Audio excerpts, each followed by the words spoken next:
Hi folks, welcome to a new variety of Just Off the Highway.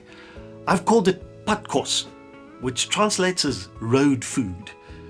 Now there was a time when speeds were slower and there was such a thing as a Sunday drive. The whole family would pack into the car, just cruise out into the countryside to look at stuff.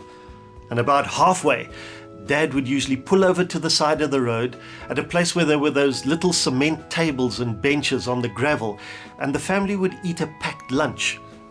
And there were always ridiculously overly hard-boiled eggs and chicken drumsticks with little bits of tin foil wrapped around the bottom so that you didn't get your hands all greasy. And polony sandwiches. I think the 70s were largely powered by polony sandwiches. And then the adults had coffee or tea from a thermos flask, and the kids had lots of sugary cool drink just to calm them down for the drive home. That was Padkos. And everybody, including your grandmother, would sit a few feet away from the road and breathe in the exhaust fumes from passing Volkswagens. And the car radio might be playing in the background, but the adults would just talk, mostly about the stuff that they'd just looked at. And the world was the color of Instamatic camera film. Now, when I'm now shooting Just Off the Highway, I meet fascinating people, but everything is done in such a hell of a rush. We don't have time to stop and just let the conversation wander off into the bush. So that's why I've created Just Off the Highway Padkos episodes. I'm adding them to our lineup as a way of introducing some of the people that I meet on the road, finding more about them, chatting in depth, maybe sharing a polony sandwich.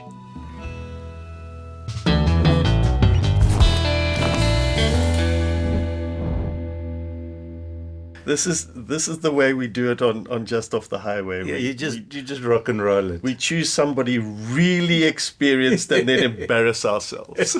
It's your show. Do what you like. I have no idea how to do this. I'll help you through this. Yes. I've done one or two of these before. Damn it.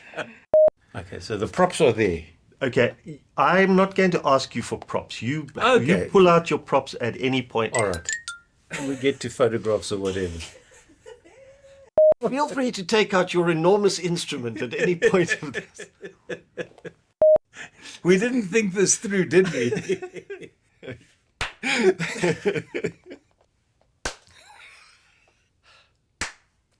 I don't know why you bother. My guest today on the first ever Just Off the Highway Padkos edition is David Batzofin. Welcome, David. Thank you. Lovely to have David here because he and I have done interviews before, but it's always been him asking the questions. David has worked on radio on stations like 702, High FM, but he's also interviewed me on his YouTube channel, which is In Conversation With, and also David has a blog, which is Travel and Things. But you may remember that David and I worked together on one of the previous Just Off the Highway episodes, which was the Slup Chips episode, and that was entirely his idea. So thanks for the Slup Chips idea. Where are they this morning? No, today... No slip chips. Slip chops. What? Today, this is a much more controlled environment. Okay. And you'll see behind us, we're working on a green screen, and David is also a very professional nature photographer. And so the images that you see behind us are all part of David's collection of his own nature and wildlife photographs. But before we get into your nature photography, I want to remind you of that Slup Chips episode, because the one criticism that has come through in the comments constantly is that you and I need to have our South African citizenship revoked because we dared to eat Slup Chips with a knife and fork. We didn't. Sanitized knife and fork. No. Because I remember that was at the time when we were right in the middle of COVID. We had to vaccinate the tomato sauce. We had to wear masks, and yet the people still criticize us For using a knife and fork. Yeah. Well, strictly speaking, it's like eating spaghetti with a knife and fork. You can't do that either. And I've seen people do, or pizza with a knife and fork. It's a not. Slup chips is not really a first date food because your hands are going to get filthy, and that's what we should have done. in retrospect. And thanks to the people out there for pointing it out, because now it means we have to do another episode where we can use our hands. You are welcome, of course, to in the comments give us any suggestions for any other iconic South African food that we should go and investigate. But before Cook Sisters, Bunny Chow, anything like that. Baboti. I'm hungry. Can we go and have a meal now? No, we're working. Tell me about how you encapsulate and incorporate nature photography with all your media work. Yes. I promised you I wouldn't do that. I'm sorry. Could we get a professional, please? Yeah. When does the real David arrive? No. All right. So the question was, how do I incorporate this all with media and everything? It's sometimes difficult. Look, the worst was during COVID, when I was a non-traveling travel writer for 2 years, and it wasn't fun. Luckily, I always overshoot when it comes to photographs, so I've always got an archive that I can work from. So I'm never at a loss for that type of thing. And you know what it's like, Al, when you're self-employed, you look for the work. You'd go and make it happen. If you're sitting in an office 9 to 5 and you get paid whether you produce or not, it's a whole different kettle of fish.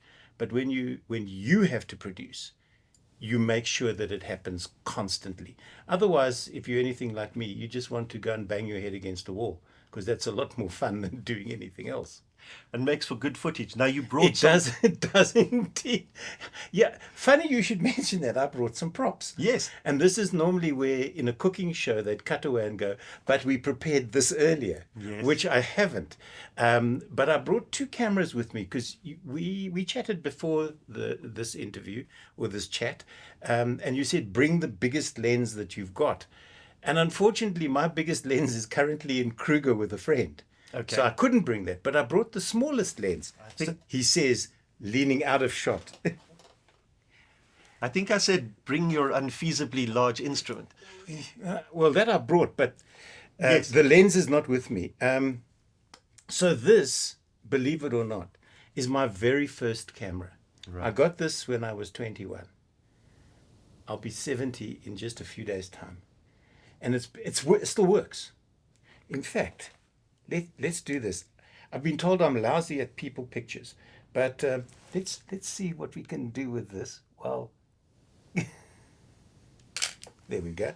But now you see nowadays with digital, you look at the back. I'll show you. If that still works, that'll be something. Well, it's going to be interesting. So this was my very first camera, which was a Pentax, and I'm still shooting with Pentax all these 40 odd years later. When you were 21, you got a Pentax. Yeah. My memories are in Instamatic. Oh, I could have brought one of those. I still have. With the little glass flash that yep. went. I've still got some of those, but I don't want to use them because I've only got one left. But you see, I went one better with that, because I'd seen the professional camera people in those days used to have tripods and stuff like that, and I couldn't afford that. So I glued a piece of conduit onto the bottom of my Instamatic to turn it into a handle. So I looked just a tad more professional than the rest of the people with their Instamatic and cube flash. A Batzofin markerplan. Dasse. So tell me your most favorite nature situation. Is it are they predators? Are they kills? What do you enjoy taking photographs of? That's all, when you climb on a vehicle, if you're at a game lodge, and I have to say, I've just qualified as a field guide after many years of trying, but that was remote work. I finally qualified, but that's not... You can now say, that are a field. That are a field, and I are a guide, and we will guide you through the field together. So you'll get on a vehicle and the guide normally says, what would you like to see? And I always say either a pangolin or something die in front of my lens. And the guy will invariably go, it's easiest to find you something to die in front of your lens than it is to find a pangolin. But for me, it's not the whole, it's bits of the whole. So yes, predators are great fun to photograph, but getting off a vehicle to try and photograph a leopard tortoise, people don't realize how fast those things actually move when they want to go somewhere. And I suppose I shouldn't say this, but you tend to have to pick them up, put them back where you want them, and then try all over again. Dung beetles are the same. I've lain, is that the right word? I've lied. I've been on the ground Yes. at eye level to a dung beetle for the longest time because they're fascinating to photograph. You know, it's a crappy job, but somebody has to do it. But then again, when it comes to the big game, leopards are my favorite predator to photograph. Really and truly. Lions just lie around. They're normally sleeping on their backs with their legs wide open and flashing their junk, so to speak. And it's not impressive for the king of the beasts. You'd think it would be slightly more prominent, Yes, for want of a better word. But it's not. But leopards will perform. You know, if you find them in the right situation and they're relaxed around you. I've had them literally with this lens. Aha. Okay, so The big one. This is, well, step back. I don't know how big this gets. See, now that's... There's no a lens. Yeah, right.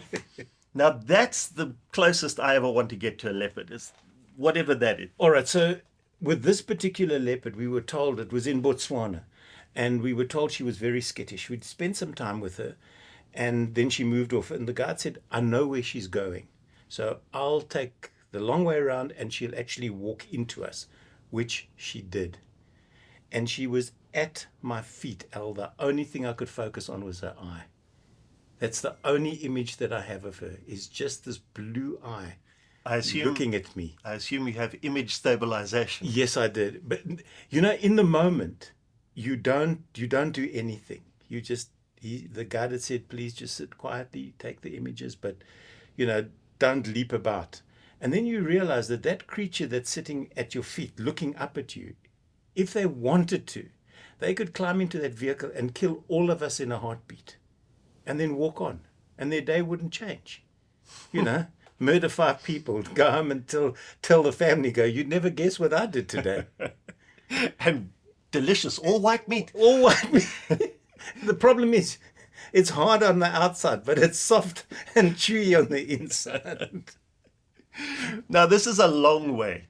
Taking photographs in Botswana of leopards is a long journey for a boy who grew up in what was then Port Elizabeth. And still is in my heart. Hang on a second. My heart's on this side.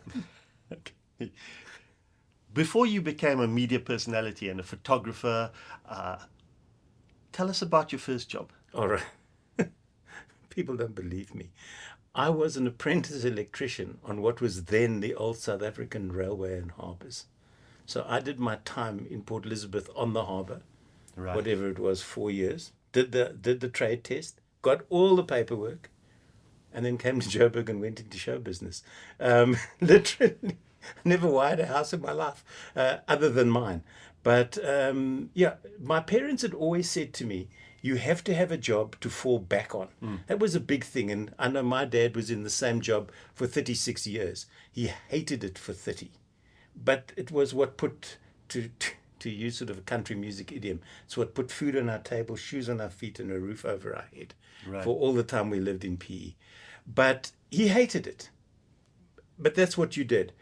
I came to Joburg and I finished my trade. So I've got I'm a qualified electrician. But then I was, sorry, you were going to say. No, I was just thinking, thinking, show. Your qualifications. You're an electrician. Okay, I'm trying to think of it. To me, the old railways, there was the wheel tapper. No, there was the electrician was the guy who held the light for the wheel tapper. It's not a wheel tapper. You got to get it right. Tell me. He was a tapiologist. Okay. Because I remember saying to one of those, it's a very important role. Funny you should mention that. Do you know that trams have tires? No. Okay, so the wheel that you perceive as a wheel is actually a rim. And there is a metal tire. That's what they tap. And if it's cracked or broken, it makes a different sound. So they are very important. And I remember one day saying to the guy, are you a tapiologist? I should. You got a hammer to the side of the face. No, he just went, no, I are an assistant. But that, and then what they can do is they heat the wheel, and they're able to take the tire off and replace that. So it's a very important role. You see, folks, the things that you actually discover on Just Off the Highway. Right. You mentioned Moving swiftly along. what is the craziest thing that happened to you on the railways? We made a movie, two of us. Don't ask me why. Even then, we had visions of being movie makers. My mate at the time, Rob Brown, he and I were at school together. And then we went off and became apprentices together. And we decided we were going to make a movie. Mm-hmm. And one of the scenes involved us standing on a boat with me looking at a seagull, which was meant to represent the spirit of somebody who had died. Don't ask me. I'm hearing a Desendorn Lindbergh song. And the seagull's name, yes. And I fell off the boat. But I fell between the boat and the wharf. Right. So the boat was out when I fell. And as I surfaced, it was coming back towards me. Yes. And I just remember, I leapt. You think dolphins can leap? Dolphins had nothing on me. I came screaming out of that water, grabbed for Rob's hand, and he pulled me out before that boat hit the dock. Oh, which has nothing to do with the railways, but you did mention harbours and railways. Well, on the railways, there was nothing exciting. Okay. You just did your work and then you went home. But you did mention a country music analogy. Yes. So, country music is a Careful deep now. and dark and secret, embarrassing love of mine. But you're an art country music enthusiast. I am indeed. I'm proud to be a country music enthusiast. I had a country music radio show. Mm-hmm. I spent time in Nashville, which is the spiritual home of country music. And people said to me, you must go to Israel. And I go, why? And they go, it's your spiritual home. And I said, no, I've been to the Grand Ole Opry. That's my spiritual home. I've sat on the stage of the Grand Ole Opry with Alan Jackson. Alan Jackson, yes. The Older I Get. Yes. Famous song of his. I know which one you mean. But it's a rubbish place to be for a music festival, because all you hear on stage is what he's hearing in the monitor. Everything else is for the audience. So I, in fact, left the stage and went to go and sit in the audience. Much better. Anyway, long way around. You asked why. A friend of mine in those days, he's unfortunately passed since then, John Gregg, whom you may or may not know. He was also instrumental in getting me into TV and radio. He started me on country music. I used to spend a lot of time at the Gregg's household, and he loved the genre. And I couldn't help myself. You know, when you're immersed in that, if you wanted coffee, you had to listen. He'd go, I'll play you this and then you can have coffee. That sounds like a country music title. I couldn't help myself. Seriously, though, I have a theory about country music. And fair enough. When you're young and you really don't have that many problems, then you listen to angry, then it's punk rock and heavy metal and all that kind of stuff. But when you get older and when life has beaten you up a little bit, then country music begins to take on a really significant meaning. It is. And my child knows. I'll phone her and I'll say something. She'll go, you've been listening to country music, haven't you, Dad?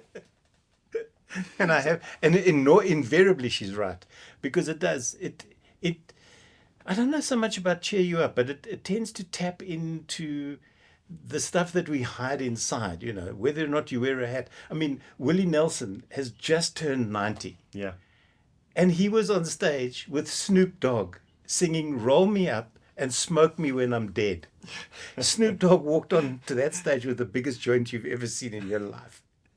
He's 90. There's a wonderful meme with Willie Nelson playing with the Muppets. Yes. And the meme says, no other person could make this look completely natural. Yeah. He also was with Keith Richards. They did a duet together, the two oldest musicians in the world. Unbelievable. Yeah. Okay, so I don't think that answered your question, but never mind. It gave you some content. I'm getting this idea. I'm seeing this lonely railway journey, slightly wet from. Oh, hang on a second. You talk about slightly wet. Could I go back a step? Please. You asked what the most interesting thing was. Somewhere. Let's go somewhere. For a coffee. We'll be back after this. I know that you have gone up Kilimanjaro. I know you've run the Comrades. Yes. You've been a pretty adventurous guy. So what's the most adventurous thing that you still want to do? Ooh, still want to do. Everest was on the list, but base camp, I don't want to die. And Everest is a technical climb, specifically the last part through the death zone. And if you look at the people that are climbing now, there are hundreds of them. And it's all because of permits, because the government there needs the money from the permits. Same with Kilimanjaro. If you wanted to climb 99 into 2000, December 1999 into January 2000, there were 2,000 people on Kilimanjaro trying to make the summit. It was ridiculous. But everybody wanted to be there because it was the new millennium, and look at the new millennium from there.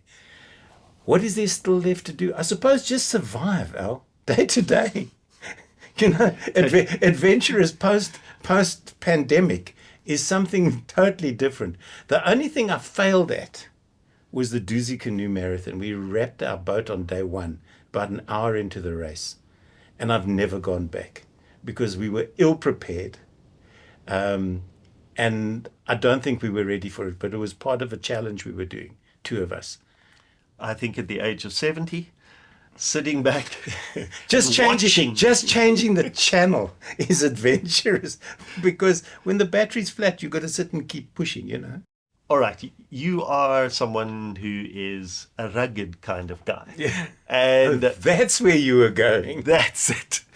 That's where you were going. No, seriously, I would like you to mention your sponsor, because it is important that people who are trying to put out content acknowledge the fact that there are some people who really put some money behind the content that we're trying to put out there. And so I'm very proud to say thank you to the people who have really supported us. So tell us for 30 seconds, give us a spot about your sponsor. All right. Well, Rugged Wear Clothing. If you're out in real people, real clothing, real solutions, there you go. 30 seconds, fantastic. They're a brand that, and I met the MD through a radio interview that I'd done with him. And that was 5 or 6 years ago. And they've just come on board. They believe that Travel and Things is a good platform for them, and that I'm a good brand ambassador, because often when I'm in lodges and that, I'm wearing the product and people will comment on it. Good, bad, or indifferent. I got there before you could. It's called self-depreciating humor. It's getting smaller and smaller all the time. Rand humor. Self-depreciating. Yeah. I'm going to do these really clunky segues into different topics, because you've also just done a public keynote on the use of humor in tough times. Yeah. Now, I think that this is something that we need to do. And I'd like to hear, what's your one takeaway about humor in tough times? Why have you felt the need to do the keynote, and what's the idea behind it? All right. So the talk was based on the death of my dad 19 years ago. He had a great sense of humor, and his death came very suddenly. He had 2 massive strokes and was dead in 4 hours in Port Elizabeth, so I couldn't even say goodbye. I had about 14 jokes lined up, and you have just killed them all. Taken them all. No, but away. But I'm going to pull us both out of that malaise, because what I decided to do was I used humor to get me through that particular time when he died. I'll give you, for instance, I get to the airport. My dad was cremated. He's in a box in my backpack, right? But I've got a huge suitcase, because I'm now bringing stuff back to Johannesburg that I liked, of his jackets and pants and that type of stuff. And there's a guy standing in front of me who turns around, sees my suitcase. He's only got a little backpack, and he goes to me, "What have you got in there?" "A body." And I go, "Funny you should ask me that. Ask me where my dad is." And he looks at me and he goes, "Where's your father?" And I go, "He's in a box in my backpack." Now, he moved away from me Funny that. to the furthest side of the Quebeca airport, whatever it's called today. And then I get to the desk, put my ticket down, and I say to the woman, "My dad has never been upgraded to business. Could you upgrade us?" And she looks, I said us. She looks at me, and I said, "I know what you're thinking. You're seeing one person 1 ticket. Ask me where my father is. She goes, where's your dad? I go, he's in a box in my backpack. So she wanders off to go, and I see her talking to her superior, and I'll give her due. She came back and she said, look, I've had a chat with my superior. We can upgrade your dad, but we can't upgrade you. And I went, touche, done and dusted. Unless you pay for another business But class we're ticket. both flying coach. Okay. So humor has always been my go-to. And I use that, and with the permission of my mom. She's still alive at 93. She'll be 94 in not too long a time. But because people are saying to me, you're disrespectful to your father. And I said, no, I'm not. If you knew my dad, he would be laughing as well. Trust me. So it's all of those type of things. And we all need to, specifically now coming out of COVID, all of that type of thing, find the humor in stuff. But we're talking about these experiences. And part of what I do with Just Off the Highway, and I think part of what you do as well on travel and things, is trying to preserve those uniquely South African experiences. Yeah. Those things that are too valuable to lose, that of course come with their stories and their history, and of course need to be broadened so that they're available to everyone in South Africa. Yeah. I'd like to kind of wind up and say, if you could preserve a place, an event, an experience, not in a museum, but as a living thing available to everyone in South Africa and to people who come and visit, what would you preserve? It would be small town South Africa. You're just off the highway. Does exactly that. You're off the highway. Those inroads are fabulous if you just want to get from A to B, to stop the kids saying, are we there yet? Or tossing them out or leaving them behind at an NGN stop. But it's that off the highway type stuff that I do believe if people took the time, take a little detour. So what? So you'll find a coffee shop, or you'll find a garage and you'll have bad coffee. But you will have learned something more or learned something new about the area. If you go from Joburg now north to sort of Hoedspruit, Nelspruit, there's a Machadodorp. Mm-hmm. That has been bypassed now because they've they've closed off the entrance to Machadodorp. I was there going towards Sabi, and then you bypass the town now. Now you bypass it. So there's a clover leaf that takes you in, but that's too much trouble to most people. I've discovered taking the old car, driving around, it's falling into situations that you didn't plan, and if I can be a little bit obvious, also falling in love with the place again. David, it's been an absolute pleasure. It has indeed. Thank you so very much. Thank you for bringing your instruments and your stories. Thank you for being part of this idea of just getting to know people a little bit better, getting a bit of background info, and having a bit of fun just off the highway while we have some Padkos. Thank you. Cheers.